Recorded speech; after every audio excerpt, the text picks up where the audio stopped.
தரையில் படாத இந்த தொங்கும் தூணை அசைத்தால் கோவிலே அசையுமாம். அதிசயத் தூண்தான். பெங்களூரில் இருந்து 120 கிலோமீட்டர் தொலைவில் ஆந்திர பிரதேசத்தில் உள்ள ஒரு கோவிலில் அதிசயத் தூண் ஒன்று இருக்கிறது. அது தரையில் படாமல் ஆகாயத்தில் தொங்கிக் கொண்டிருக்கும்படி இருக்கிறது.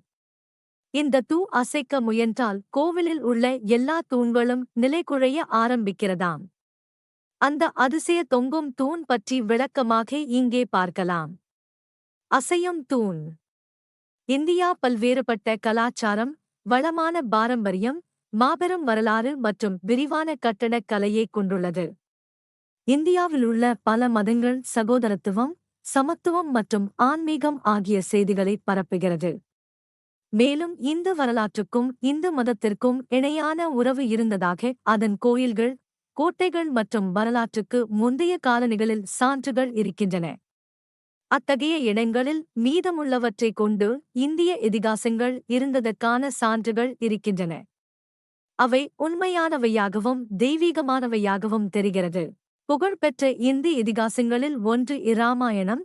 ஆந்திர மாநிலத்தில் அனந்தபூர் மாவட்டத்தில் சில பாதச்சுவடுகள் காணப்படுகிறது. இந்த இடம் லேபாக்ஷி என்று அழைக்கப்படுகிறது. லேபாக்ஷி கோயில் இராமாயணத்தின் தோற்றம். இராமாயண இதிகாசத்தில் ராமருடைய மனைவியான சீதையை இலங்கை மன்னன் இராவணன் வான்வழியாக கவர்ந்து சென்றதாக விவரிக்கப்பட்டுள்ளது. சீதாதேவியை காப்பாற்ற வந்த ஜடாயு என்கிற பறவை இராவணேஸ்வரனின் வாளால் காயப்பட்டு ஒரு குன்றின் மேல் விழுந்தது. சீதையை தேடி வந்த ராமர் ஜடாயுவை சந்தித்தபோது முதல் வார்த்தைகளாக இதை சொல்கிறார். லி பக்ஷி, அதாவது எழுந்திடு பறவையே என்பது இதன் பொருளாகும். அன்று முதற்கொண்டு இந்த இடம் லேபாக்ஷி என்று பெயர் பெற்றது. லேபாக்ஷி பெங்களூரில் இருந்து 120 கிலோமீட்டர் தூரத்திலும் ஹிந்துப்பூரிலிருந்து வெறும் 15 கிலோமீட்டர் தூரத்திலும் அமைந்துள்ளது. இது வரலாற்று மற்றும் கட்டிடக்கலையின் முக்கியத்துவம் கொண்ட ஒரு சிறிய கிராமமாகும். கோயில் உருவாக்கம் 1336 முதல் 1646 வரை ஆண்டுகளுக்கு இடையே விஜயநகர பேரரசின் ஆட்சியின் போது சிவன், விஷ்ணு மற்றும் வீரபத்திருக்கு இங்கே ஆலயங்கள் கட்டப்பட்டது.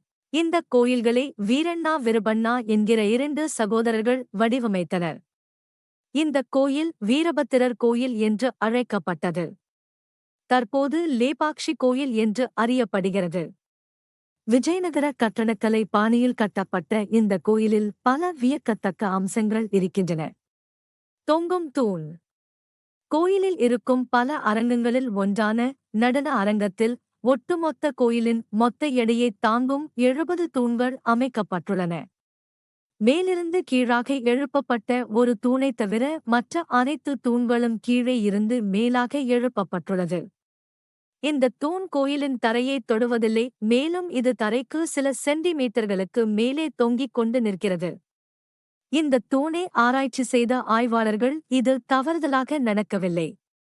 இது அந்த கால கட்டடக்கலையின் அற்புதமான சான்றாகும், இன்றைக்கும் ஒப்பற்றதாக விளங்குகிறது என்று அறிவித்துள்ளனர். நிரூபிக்க முயற்சி. ஒரு பிரிட்டிஷ் இன்ஜினியர் இந்த தொங்கும் தூணின் ரகசியத்தை வெளிப்படுத்த தன்னால் முடிந்த அளவு முயன்றார். ஆனால் அந்த தூணை அசைத்தால் கோயிலின் மற்ற எல்லா தூண்களின் அமைப்பும் பாதிக்கப்படுவதால் அவரால் அதை செய்ய முடியவில்லை. தொங்கும் தூணாக இருந்த போதிலும் அதுதான் கோயிலின் முக்கிய தூண் என்பது இதிலிருந்து தெளிவாகிறது. அந்த கால கட்டிடக்கலையின் புத்திசாலித்தனம் இதுதான்.